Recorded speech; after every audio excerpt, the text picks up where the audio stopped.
Well, good morning, everyone. It's a pleasure to participate in this workshop. I was listening to some of the earlier presentations. I arrived a little late, so I didn't hear the introductions this morning. But you'll notice through the workshop there's going to be certain overlaps, certain terms, certain concepts that we're going to reach at a different angle. Already the idea of temperatures come up. I'm going to show a couple slides perhaps you've already seen, so we don't all compare our slides. But I think repetition sometimes can be useful, hopefully, okay? So the idea is that we talk about the basic biology, and now I'm not going to talk so much about the biology, but sort of the consequences related with temperature. What I'd like to do first is start off talking a little bit about quality assessment. And one of the things that I've pondered through the years that I worked in the fresh cut area is, what is quality? We don't have a single instrument, right, that says, oh, excellent quality, 90%, We don't have an instrument that says, it is fresh, it is not fresh. So we use different attributes, and it's always difficult. How do we define quality? How do we define the freshness? How do we determine the end of shelf life, right? And so our criteria, when I worked in fresh cut, really, I didn't do sensory work. Hardly, right? And so if you look at the literature, you look at reports, and people talk about shelf life ended at this temperature, at this period of time, you always have to question, well, how did they determine the end of shelf life, right? Okay? And so those criteria vary a lot. Nowadays, of course, people are focused more on, for example, aromas in the fruits, aroma quality, microbiological quality, which is a whole other area. It has to be safe, right? It has to be microbiologically safe, no? But when you think about more the eating quality of the product, so it's not that clear, it's not that straightforward, and I think it's something that we all struggle with. What are those parameters that we're going to use for our particular product to define the quality of this product? And when we no longer have those parameters, then we reach the end of shelf life. But for each product, there may be different parameters, there may be different attributes of that product that we're going to look at to determine the end of shelf life. So it's not that straightforward, right? And so when you look at more for definitions related with quality, you can see, the degree of excellence, etc. But in practice, I would say we look at number 5, right? We're looking for absence of defects. And it's the occurrence of the defects, the browning, sliminess, the translucency, and that's going to be related then with a loss in visual quality. So many times, quality in the fresh cut is, absence of those defects, or a minimal amount of those defects, right? So we use, in the work that I did, we focus more on visual appearance, okay? So I use the word freshness there, which is, what does that mean, right, okay? A color, absence of defects, and decay. And I know that there are salad companies that would say, you see a piece of lettuce with decay in the bag, there's no shelf life there, right? It's maybe one little piece, but that's it. It's over, right? You have some decay. So that, any decay ends shelf life. But then you have a tolerance for other defects, such as cut edge browning, right? Okay, so you have a certain tolerance. And you may have a low tolerance or a high tolerance, depending on the product and various other things, right? Then texture, that is something that we have measured, both as in a sensory panel situation and with instruments. So we have instruments we can measure texture. And then nutritive value. So when I was working in the area of fresh cut, we did try to focus on that, about the nutritive value. So in this talk today, I'm going to talk about temperature and how it impacts the quality, the visual quality, the textural quality, but also a little bit about the nutritive value and factors that impact that, okay? All right, so when we score for the visual quality, okay, the appearance of the product, okay, we use this kind of scoring system, or that's what I use. No, you may use something different, but this sort of scaling that we use. So here we have, for example, 2 possibilities, a 9-to-1 scale or a 5-to-1 scale. So you'll see on some of the graphs I'm using one or the other, but you can see that I like to think, and not all researchers and people do this, but I like to think that we start with high quality and it goes down. So that's why the highest number is the highest quality, but other people rate it differently. I find, I'm a simple person, so I find that, quality, it looks like it's increasing, right? But, the defects increase and quality goes down. So that's sort of the relationship I've used there. So you can see here we define it. And then, of course, you can add very specific attributes, okay? And I'll show you an example that Jeff Breck did with peaches, for example, where you have those simple scoring system, but then you make it more robust by adding other attributes to describe it more completely, right? So then in defects, we have a similar thing, and usually the defects we would rate 1 to 5. So 1 meaning none, meaning freshly cut, right, okay? 2 is slight, 3 is moderate, and for most of the work that we did is we would consider 3 then corresponding to end of shelf life. So end of shelf life, we would often say quality score of 6 on our scale from 9 to 1, and or a defect score of about 3. And again, you may have stricter criteria for your end of shelf life, or it may be slightly modified, depending, right, okay? So again, you would add specific attributes for a product. So here's something, again, that Jeff did for peaches, which are very difficult, right? And this happens to be in a quality rating scale and color chart document that our late colleague Adel Cater and I worked on. So a bit outdated, but again, it has some sort of useful scales and things like that. So take a look at it when the publications are around. Okay, so you see 9, and you say fresh, bright color. So you can read that. I don't have to go through that. But you can see how we've added them to that 9 to 1 rating, then some other descriptors to more completely describe it, no? And that's one of the first things we do when we start working with a product is, what is quality in that product and what would be different scales. So this is something we're working on, the sunchoke, which is a Native American root crop, right, a tuber in the sunflower family. And one of the things it does is brown. So we created a browning scale, so 1 to 5. But you can see here we do what we call referencing the scale. And so here we have objective color values. Are you all familiar with these colorimeters that we use to measure objective color values? Probably most of you are, right? Okay. So that's one easy way to do it, although we can generate lots of numbers sometimes and not know exactly what they mean. But, so here visually we can relate, you can look at how the L value changes, how A value changes, etc. And then finally our overall color calculation, which is hue. In other products, we may determine some of the pigments, such as the green leafy products, okay? And here, then again, I already made the point that a score of about 3, as you can see in this example, when that sunchoke had a browning, cut edge browning at 3, whatever temperature we were storing it at, right, we would say that was the end of shelf life, right, okay? But just the point here, it becomes very important that we define clearly what are those parameters, and also what is end of shelf life. What are the amount of the defects, okay, that are needed to cause the end of shelf life, okay? So one of the things that we talk about the convenience of fresh cut, all the positives about fresh cut, but there are some reasons why shoppers don't purchase fresh cut. And of course, the first is I prefer to do it myself. I'm sort of old school that way. I like to chop my lettuce and make my salads, okay? Too expensive. So for some people, that can be important. And number 3, think that it's not as good or as fresh. So again, that concept of fresh, we want, it sounds like an oxymoron, right? We want freshly cut, fresh cut, right? Okay, so, we all talk about fresh, right? But in the beginning, I had that cartoon, right? So thinking, freshly cut, fresh cut. So it's not consistent. We talk about storage life of fresh cut, right? So again, trying to back away so much from the emphasis on the storage life and talk about, we want that freshly cut quality, right? Okay, all right, so what can low temperature do for us when we talk about maintaining the quality of our fresh cut products, okay? One is it will minimize the respiration ethylene production. We've already heard about that and the consequences of those very important reactions, that metabolism. It'll minimize other detrimental biochemical reactions, and there I'm talking about browning principally, okay, yeah? Minimize decay growth, that's very clear. Minimize textural changes, yeah? So warmer temperatures are going to have more softening changes in texture, and minimize overall quality loss, right? Okay, so some examples that you haven't seen, some slides I think you may have seen. So here's an example from onions. We have 2 types, yellow onion and green onions.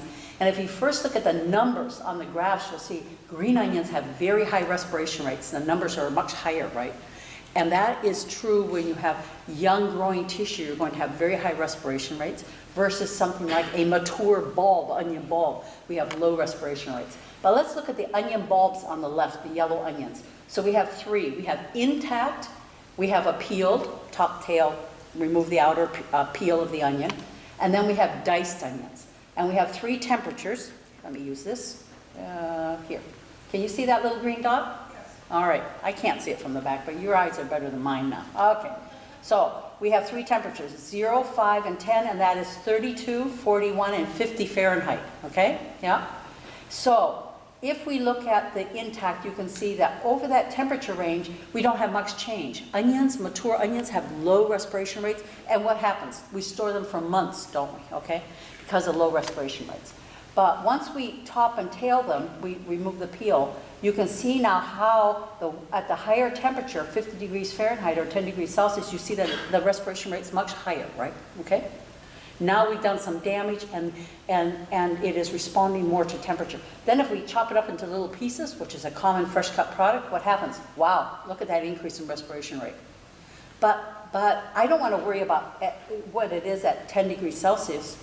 I want to show you that if you keep it at the low temperature, which we've already talked about, maintaining the low temperature, what do you see there? Very little difference. So again, it goes back to that of chilling the product before it's cut and keeping it cold, right? And so that is something to, in all honesty, when we first started working with fresh cut, I remember to my embarrassment that we would cut it at room temperature and then put it to store, right? Okay, we'd have a clean area, but we'd be working at room temperature and cut it to store. I mean, then put the fresh cut product to store, no? And so I say with embarrassment because clearly we want to keep the product at low temperature when we're cutting the product, okay? All right, so. All right, here's another example. And this is a little bit interesting, and we've done work with some other leafy greens, and I forget now which ones they are, but here's another concept. So here we have some kale, some colored kale here, and we have full-size leaves. Let's look at just 5 degrees Celsius or 41 for comparison, okay? So here we have full-size leaves, and they have a certain respiration rate. Now we have small leaves. Notice that the small leaves have higher respiration rates, right? So we know that all of that growing tissue is much more metabolically active. And that's important. Why? When we make salads and we have heads of lettuce, we chop up the head, but then we have young little leafy greens we add for color and flavor. Wow, they are very perishable compared to the lettuce, right? You all know that, right? Yeah. And part of it is that they're rapidly developing and growing.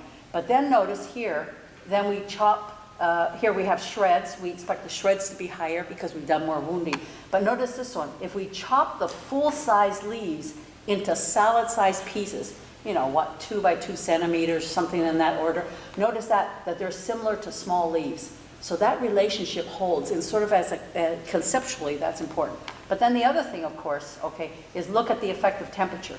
And again, the same story as before. We want to minimize those differences. What do? We keep the product as cold as possible. Okay. So now, here we have some fresh cut kale. I was working with a small company that did fresh cut organic kale a few years back. And they were using microperf bags. And so in the bags, we had about 10% oxygen, 10% CO2, which in the end, that's a modified atmosphere, but is not as important as temperature.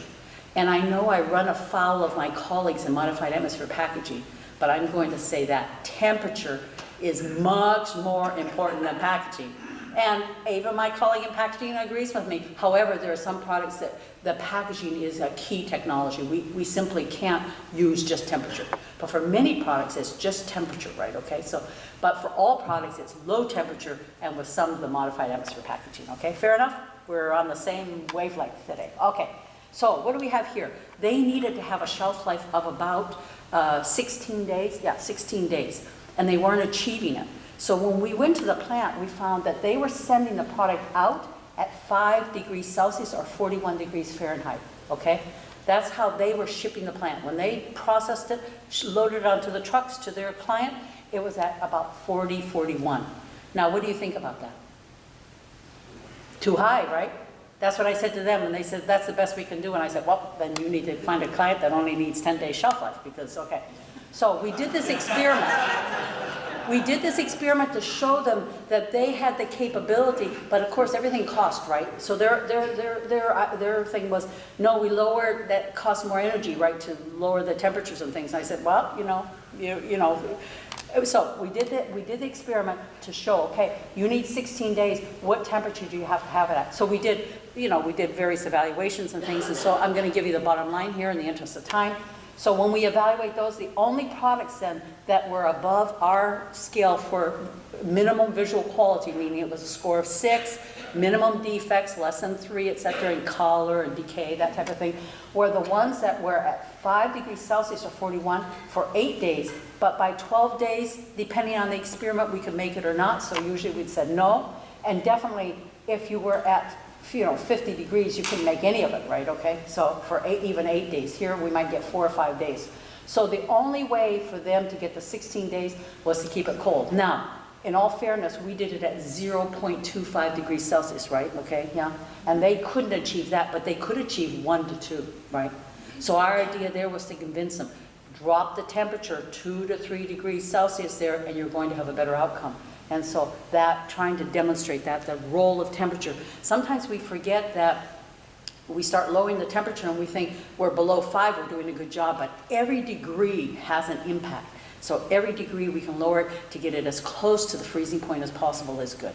Okay, so again here, through the years we evaluated lettuce. These are sort of our standard ways of evaluating. And so again here I'm defining the shelf life, the number of days to reach a quality score of 6 on a 9-point scale, and a defect score or a defect score of 3, which is moderate, right? Something that you can see in the bag, right? Okay, yeah, the defect, okay? So that's what we were using.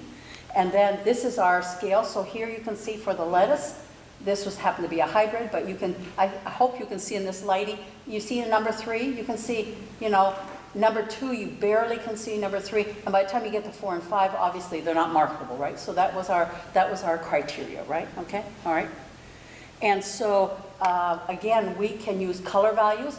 We did this experiment. Only researchers, like me, I guess, do this type of thing. We took a razor blade and we cut the edge of the lettuce so we had more area to measure the color, right? Okay, that type of thing. But you can relate that to A color values, which measure redness, right? Okay, so we can make that more objective, but typically we use this color scale, right? Okay, all right, for defects. So now, what's the role of temperature, okay? So first, so we have 6 graphs here, right, okay? And we have the days. This was this kind of packaged salad for retail, okay? And this was mostly iceberg, this salad with little other components, right? They packaged it, especially for just having the iceberg lettuce, okay? So our criteria is visual quality, a score of 6.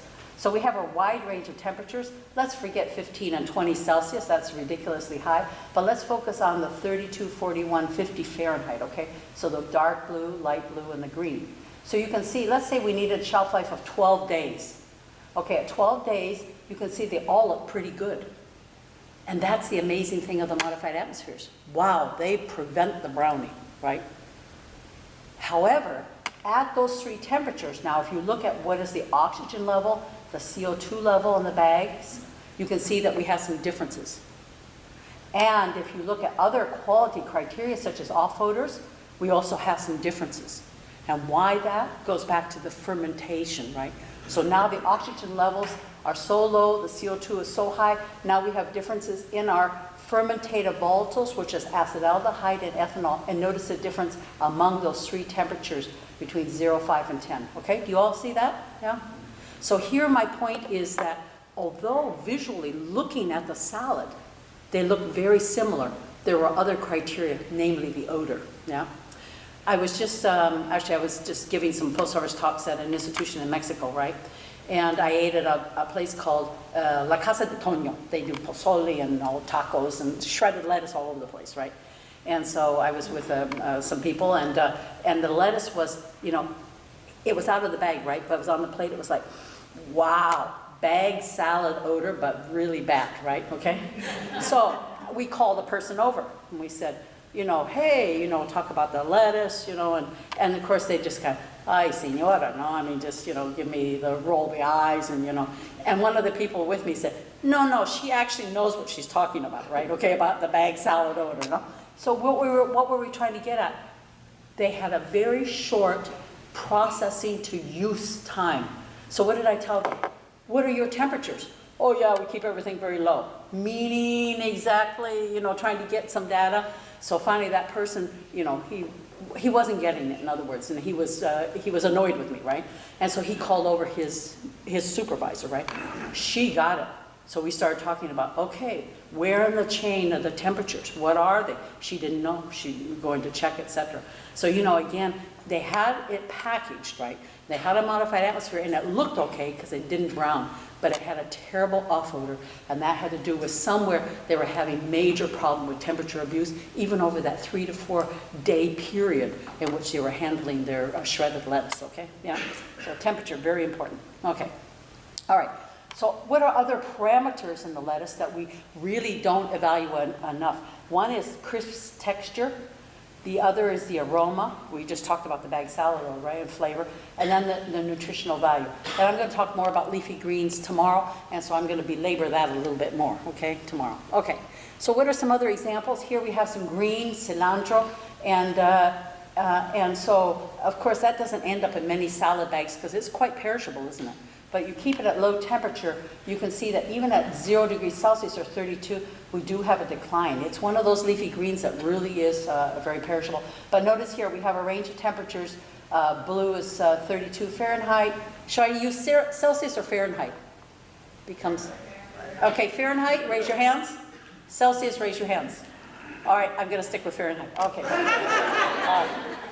You know, we're one of the only countries in the world, I think there's a little island somewhere, right, that uses Fahrenheit, okay? It's really, okay, all right. Another embarrassing thing, right, okay, all right, so here we go. 32 Fahrenheit, and then the top one is 59 Fahrenheit, really high. But notice the difference between the 32 and the 41 Fahrenheit, okay, yeah? So, you know, we're in that range right there. So if we say at 8 days, okay, it's not, you can see that it's going to be a noticeable, significant difference in quality, etc. Okay, so other examples. Here's another example of the perishable arugula, okay, very perishable. After I came back from my trip, I opened my refrigerator, I had a horrible smell, and I forgot I had a package of arugula in there that I had opened and didn't use, and wow, it went to the compost bin, okay? Very perishable, okay. So here we have 32, 41, 50, okay, Fahrenheit, and again you can see how those different temperatures sort out, and most of it is related with changing color, but also, I'll talk a little bit about this, is also we can measure an increase in ammonia. So you have, in these darker leafy greens, you have protein and amino acids, and you have a turnover. And so when the tissue is healthy, it'll produce the ammonia, but reincorporate it. And as the tissue senesces and ages, it loses the ability to incorporate ammonia, and it'll begin to produce ammonia. And so that we can tie to the senescence. And so we've done a little bit of work on that, and I'll show you a few more examples, okay? Now here's an interesting example. How are we doing? Okay. Interesting example about broccoli. And so here we have broccoli, again, at a range of temperatures, okay? So, you know, what you would expect, okay? So here we have visual quality, the color of the florets. So that greenness, maintaining greenness is going to be directly tied to the visual quality. But I measured some other things. One is cutting color. So notice that doesn't sort out well. Those biochemical reactions then need usually some modified atmosphere. How many work with broccoli? So we use modified atmospheres in broccoli for the cut-in discoloration in particular. Also helps with the greening, right? Meaning keeping the little florets green. But a lot of it, like with lettuce, has to do with the browning on the cut-ins, right? Now, I also, in this experiment, so here, see, the temperature alone was insufficient. Therefore, modified atmosphere packaging is key for the broccoli to have good shelf life, okay? Now, I measured sugars. Why would I measure sugars in broccoli? Why? Why? I mean, measuring fruits makes sense, right? So why would I be measuring sugar in all sorts of vegetables? Because when you harvest a lettuce, when it's freshly harvested, you stand out in the field and you pick a lettuce, you eat the lettuce leaf, what does it taste like? It has a sweetness to it, right? So it has a little amount of sugar. But if we have temperature abuse, what's going to happen with that sugar? It's going to be consumed in respiration and disappear, and it's going to affect the taste of that product, right? The same with broccoli. So here you can see that the loss of the sugar does relate to the temperature. The lower the temperature, the more we maintain the sugar. What does that mean? It's going to taste better because it's going to have that little bit of sugar. That tastes like fresh broccoli. So going back to the freshness, how do we define freshness? And part of that in our vegetables is trying to maintain that small amount of sugar in the crop, right? Okay, so again, effective temperature. Now this is one I really like that we did. And notice here, so here we have diced onions, right? Red onions, okay? All right, so what do you think is the best temperature? And that's 32, 41, and 50, right? I have a lot of slides with 32, 41, and 50. Okay, so 32, 41, and 50. What's the best temperature for those chopped onions? I think 5. 30, what? 5 degrees 5 Celsius, the 41, best temperature. Why do you say that's the best temperature? It looks good to me. I mean, I'm just checking here. Okay, all right. All right, so anybody else offer another opinion? It's 0 or 32, right? Why? Why? The coloration, be more specific there. Yeah, all right. Remember Dr. Delcides and Dr. Breck were talking about membrane integrity and things? Here's a nice example. The anthocyanins are inside that vacuole. And as that tissue ages, or we damage and wound it, and we induce the senescence, what happens? It becomes leaky. And those red pigments start to bleed out. And that's what we're looking at here. We're looking at the bleeding out. See here the slices also. We're looking at the bleeding out of the anthocyanins, okay, in relation with temperature and the enhanced senescence because of the cutting, right, okay? So I really like that example because it's very visual, right, okay? And then we have regular onions over here. You can see a similar thing, right, okay? So, all right. Now, a couple slides here showing a combination of atmospheres and temperature just to nail home the point that temperature is more important, okay? So I'm going to start with melons, okay? So we have here, I have them in Fahrenheit and Celsius, okay? 3 temperatures, yeah? So, through the years, I have a few like that, okay? All right, so here we are. Now we have 4 atmospheres. We have air, this column. Then we have 1% oxygen. We have air plus 10% CO2. And then we have the 1% oxygen plus 10% CO2. So at 45, and here we're at 10 days, okay? 45, would you eat any of that? I hope not, right? Okay, so all right. Now at 41, notice now the impact of the high CO2 atmospheres. They can be beneficial, right? Okay. But then notice if we drop to 2.5, it's hard to see a difference. And is 2.5 Celsius or 36, is that the best temperature for cut melon? No. If I weren't so lazy, I would do that experiment again, and I would have a 0 degrees Celsius or 32 degrees Fahrenheit right there, okay, to show. So again, we use the atmospheres many times because what? Because we're not doing a good enough job with temperature, right? Okay, so we're using it, and I think this one right here shows you. So here, definitely, the high CO2 atmospheres look much better than the air, right? But if we drop the temperature, then we don't need the atmosphere, right? Okay, so, all right. Now, here's a chilling sensitive product, cucumbers. So we have the same atmospheres, okay? Here we have 14 days in this experiment, okay? And we have the same temperatures, 45, 41, 36, okay? And again, I should redo the experiment and do it at 32, right? Which is not here. But what do you see? Similar phenomenon. The high CO2 helps to mitigate the temperature abuse, right, at 41. But you're better to lower the temperature, right? Okay? Clear? Yeah? Do I need to show more of those? Okay. Here's one more, nopalitos. Okay. Okay. So, same story. Is 0 to 2.5. They're chilling sensitive, okay? But again, you cut it, okay? You keep everything cold, right? And at 41, just not good enough, right? Okay, so, all right. And I don't know anything about this, but I have to put it up to talk about how many people are trying to model. How do you predict shelf life?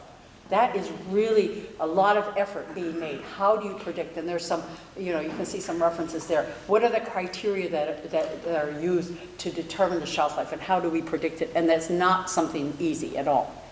This was a recent paper and about the same thing. And I want to point out here, it's hard to see because I copied this right out of the paper, but they had 4 degrees Celsius, which is about 39 or 40 Fahrenheit, and then they have 10 degrees Celsius, which is 50. So they had 2 temperatures. And their conclusion was that they did some multivariate statistics and some regression analysis that showed that color change and total chlorophyll were predictive of microbial load. And my problem with that paper is, yeah, you've got temperature, a high temperature, so yeah, you had lots of organisms growing in that one because of, and so therefore they found the correlation. So that goes back to how we do the experiments. Now, for me, I would never do then the fresh cut experiment at 50 degrees Fahrenheit to develop the model. So sometimes we have to stop and think, and a lot is related with temperature. You'll notice many times we're showing effects, the effects of ethylene, we're at warmer temperatures, right?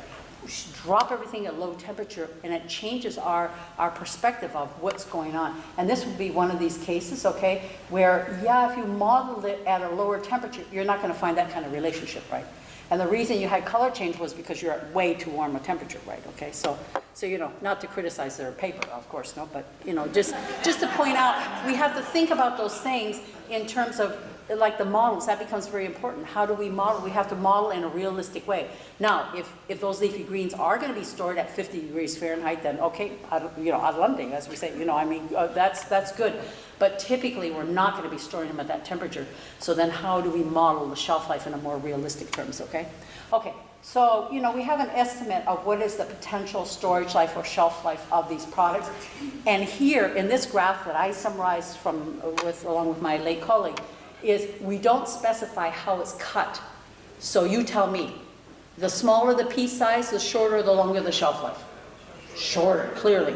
So there we're hedging our bets, sort of saying sort of typical pieces or whatever, waving our hands. So it's not really that useful, but it is useful from the standpoint of showing you the wide range that we have in fresh cut, depending on the inherent perishability of that product, right? Okay, yeah. And of course, if we take one product like baby carrots and we do shreds instead of coins or instead of baby carrots, our shelf life expectations are very different than here. I put greater than 21 days. Well, with shreds, you're probably not going to get 21 days, right? Okay, so obviously thinking about that. The last 10 minutes here, I'd just like to talk a little bit about nutritive value of fresh produce. So we have many contributors to our nutrition of the produce, right? Okay. And so we have the carbohydrates, energy, dietary fiber, very important, okay, yeah. Proteins, okay, lipids, vitamins, minerals, and phytochemicals. The minerals hardly change, so I'm not going to talk about them, okay. The phytochemicals here is a big group, right? And those could be our phenolic compounds, which we think are bad because they lead to brownie, but they also add some nutritive value to the constituents, okay, as part of what we call antioxidant activity. I'm going to show an example from a study, okay? All right, so here's sort of a summary I did for a regular post-harvest class, okay? So we have these fat-soluble vitamins, so like vitamin A and vitamin E. Okay, so really from a post-harvest standpoint, or from our standpoint of fresh cut products, those hardly change. Then we have another set of vitamins, they're water-soluble vitamins. Those are the ones that change post-harvest. Vitamin C, ascorbic acid, okay, and vitamin B, the vitamin B group, there's a whole group of those. And our fruits and vegetables do contain small amounts, important amounts of the different B vitamins, okay, and those are labile, we say, okay, so it's really responsive to temperature. The one that we often measure is vitamin C, and I have a couple examples of that, okay? And then you can see what happens with cooking and various other things, okay? So, but here, focus a little bit on the vitamins. Now, I'm going to go to this one first. We did a study regarding, basically, if a leafy green looks fresh, okay, whatever that means, right, but looks good, has it maintained its nutritive value, okay? And this was a project we did with WIC stores, okay? And where they didn't necessarily have good temperature management. So we were storing products at different temperatures, and we said, okay, if then a person, it buys that product, can we guarantee that it has a minimal level? And we used 80%, sort of picked it out of the air, but we said, okay, they're going to buy it. It's not 100% initial quality. It has declined by the time it reaches those stores, but does it have about 80% of its nutritive value? So we used two criteria. We measured vitamin C, because again, vitamin C is very responsive in post-harvested temperature, okay? And you can see here it's very important. It protects against oxidative stress, etc., okay? And then we use this measure of antioxidant activity. And again, in fruits and vegetables, many constituents contribute to the antioxidant activity. But those were the two criteria that we used. Okay, so now going back. So we did an experiment. We used 3 temperatures. We used 32, 50, and we used 20. Because this was, again, in the stores, they could have refrigerated cabinet, one not so good, okay, and then they could have ambient. And as a matter of fact, some of the WIC stores are down in the desert, so we should have added 30 degrees Celsius or 86 to that, okay, because some of the stores are very warm. Anyway, okay, so what we're looking at here is changes in visual quality over 10, 12 days. Here we have loss of some deterioration, really deterioration, mostly decay, and we have yellowing. You can see those are tied to visual quality. And then what happens with the vitamin C? So you tell me, look at the visual quality in the vitamin C, and what conclusion do you come to when you look at those graphs? Vitamin C. It's more it looks like it's more constant. All right, so here we have, at the blue is 32, here's our visual quality, and then we have our 50 degrees Fahrenheit. Here we're talking about our spinach, right, baby leaf spinach. and then we have the 20 degrees Celsius, okay? So is the visual quality and the vitamin C, are they related? Are they the patterns? So that's it, we're looking at the pattern of loss. The pattern of loss of the visual quality and the pattern of loss of the vitamin C. And then with the antioxidant activity, and of course, this is from an experiment, so you know, they don't look perfect, right, okay? But the idea there is that they're related, okay? So when we did like 10 different vegetables, okay? But in this case, okay, whoops, sorry, go on. Okay, so in this case, we came to the conclusion, okay? So here we have days to marketability at the 3 temperatures, okay, yeah? So at 32, it was greater than 12 days. At 50 Fahrenheit, it was 7 days. And at 68 Fahrenheit, it was 3 days, okay? Days to marketability, where a person would buy it. It's a score of 6, okay, on our scale, right, okay? So now we're the days to 80% vitamin C, okay? So here we had greater than 12 days, 10 days at 50, and 4 days at 68. So what did that tell me? That tells me that if a person buys that spinach and it's been held at 68 degrees Fahrenheit for 3 days, we know at least it has 80% of the vitamin C. So in other words, again, the nutritive value is tied to the visual quality. And that actually is true of the leafy greens. It's not true of fruits, it's not true of root crops. Those are, the associations are not clear. But for leafy vegetables, we've done many different types of experiments. It's very clear. The visual appearance, the visual quality is tied to the nutritive value. Okay. Now, here we have, of course, an exception, right? And this goes back to the modified atmosphere packaging. And this is something that people didn't like to talk about for many years. For our lettuces, we rely upon the modified atmospheres. What do the modified atmospheres contain? Low oxygen and high CO2. Low oxygen alone helps retard the browning, but we really need that combination with the CO2 to prevent the browning on the cut edges, okay?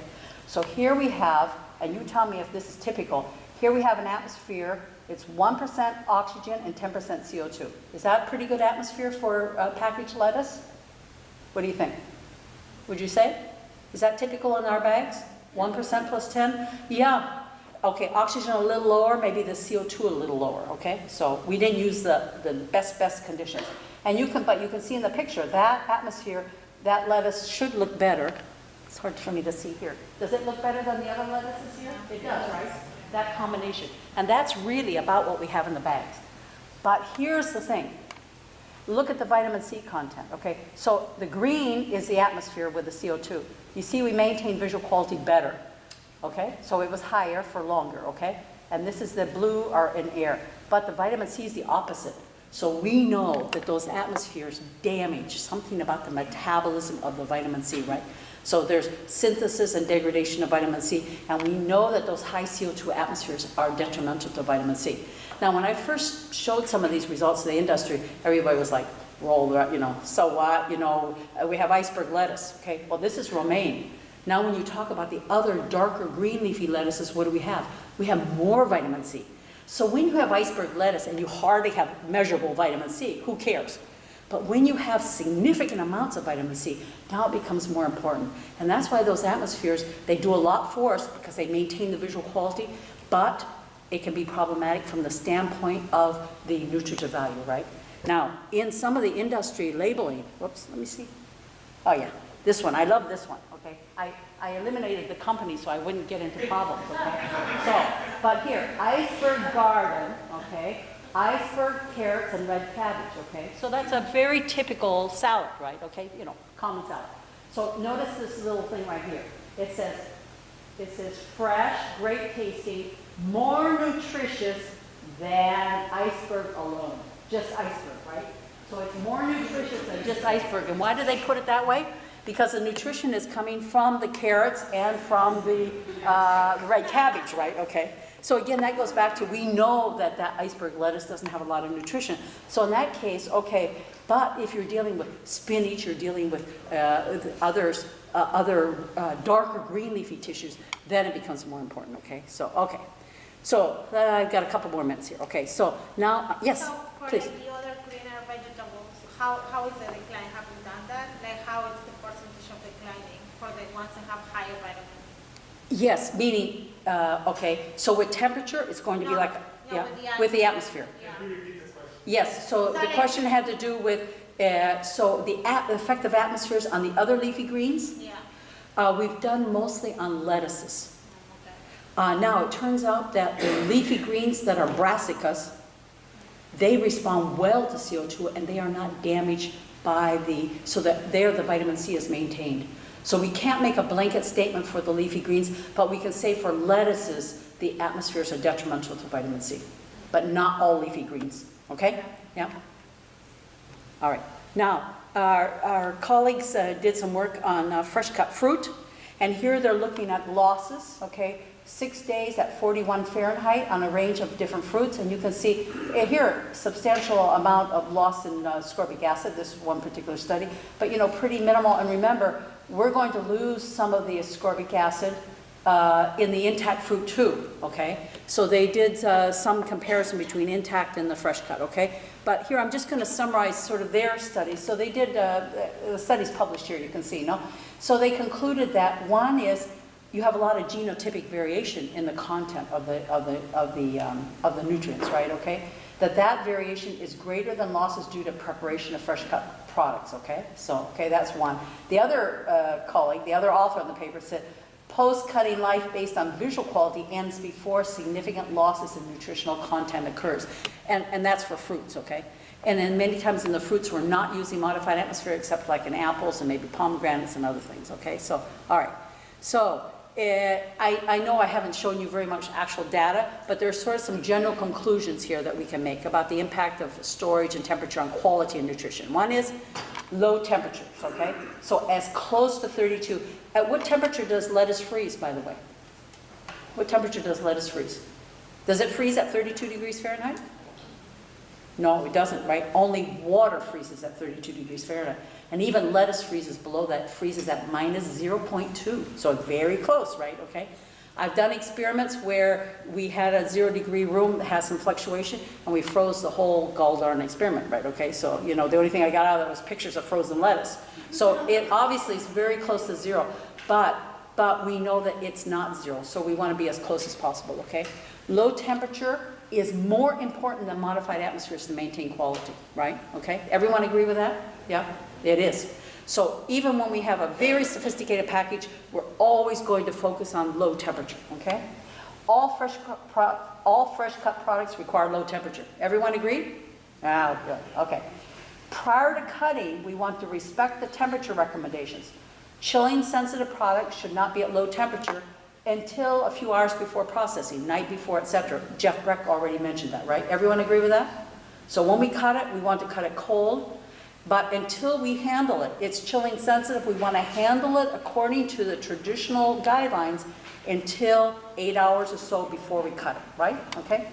Quality nutrition decrease with time, as with intact products, and the greater the reduction in quality, there's a greater reduction in quality and nutrition when we have smaller piece sizes. So I didn't show you some of that, but again, there are literature reports showing bigger piece sizes, they're more similar to intact product, smaller the piece size, the faster we lose quality, the faster we lose nutritional value, okay? And shelf life should be based on criteria in addition to just visual quality, right? So we all realize that. So in terms of importance of things, okay, here we go. All right, number one, temperature. Number two, you can see. And usually we have 3 temperatures, and I added 4 just to, okay. Then modified atmospheres and supplemental treatments, and you'll see this slide again later because I'm going to talk about some of those supplemental treatments later, okay? So certainly those supplemental treatments and modified atmospheres are really key for certain products, okay? But temperature is true for all. And there are a few references here you'll see in your PDF on both of those topics, okay? So thank you for your attention.